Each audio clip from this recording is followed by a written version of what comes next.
So David, here we are. We're in this prison cell, this jail cell. It's just bizarrely weird, isn't it, to be down here? Absolutely.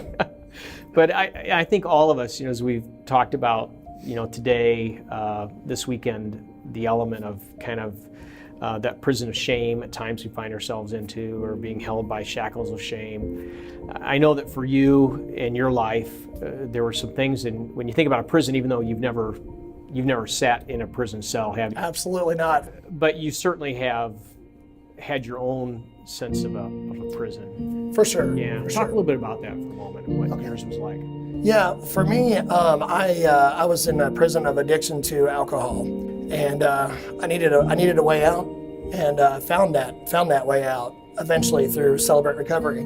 So you had that 10-year addiction. Obviously a lot of fallout personally within your life as a result of that. But then there was a defining moment for you. Yes. In the parking lot. Oh boy. What was that? That defining moment was July 4th. I had made a decision to stop drinking because I chose my addiction once again over spending time with my family. So that night it hit me hard. I was like, this is it. I need to stop. So I said, I'm making a stand. And I had been to Celebrate Recovery, so I had an idea of what it was going to take. I knew it was going to take Jesus to fully get me out of this. But that night I said, I'm done. I'm over it.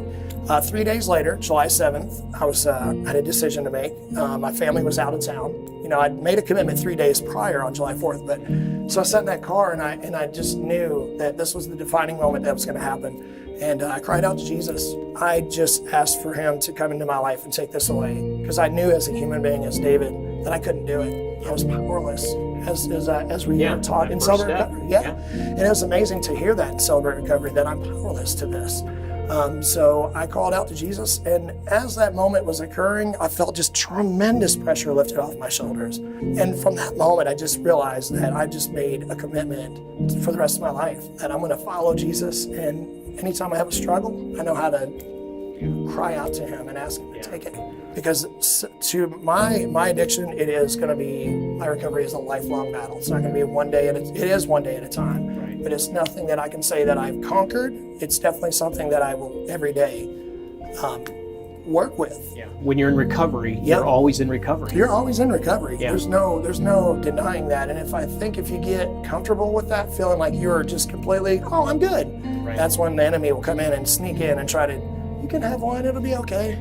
It's not only following Jesus, but it's inviting Jesus into the situation. Absolutely. So you can depend upon all the provisions of the Holy Spirit to guide you and to give you the strength, and in the midst of your weakness, and to really begin to change who you are.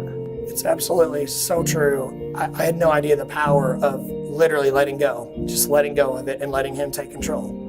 In this season, I've walked through divorce about 1.5 years ago, and there's been a lot of temptations. There's been a lot of times where I've heard the enemy tell me, hey, you're alone now. You're by yourself.